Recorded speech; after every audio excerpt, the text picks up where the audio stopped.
Well, starting off this hour, Australia is rolling out the red carpet for 200 U.S. Marines that arrived today. They are the first of the 2,500 soldiers expected in Darwin. The troops will be rotating in and out of the region every 6 months or so as part of an agreement by President Obama and Prime Minister Julia Gillard back in November.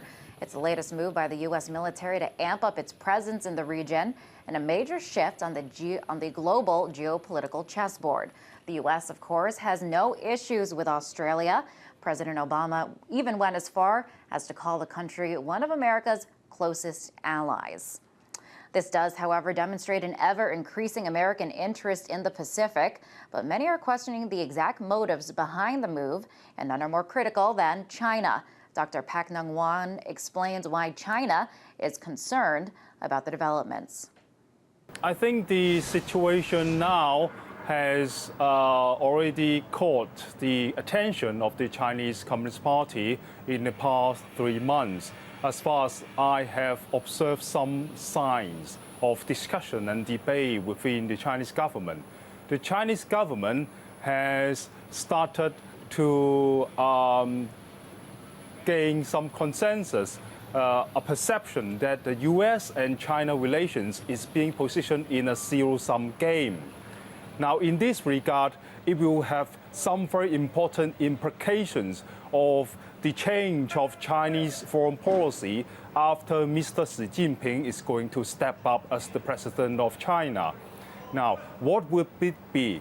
I think is one of the possibility is for the Chinese government for the future, apart from continue its resource-focused diplomacy and economic-oriented diplomatic and activities in the overseas, the Chinese government is going to consider to take a more assertive and more active position to try to influence the internal politics of other countries, number one.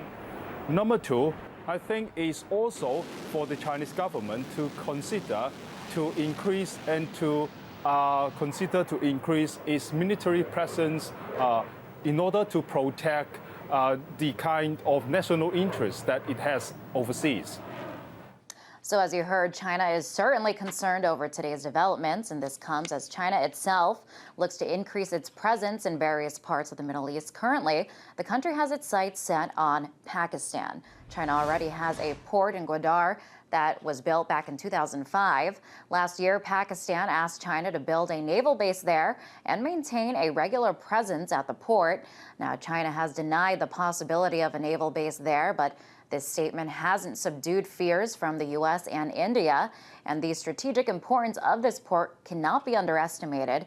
It is quite close to the Strait of Hormuz, which is where 1/5 of the world's oil travels through, and it was the scene of a tense standoff between American and Iranian naval forces months ago after President Mahmoud Ahmadinejad threatened to shut the waterway down. And today's developments, along with China's interest in the region, shows how the chess pieces of these two global powers are slowly gravitating toward one another. We will continue to follow this story as it expands.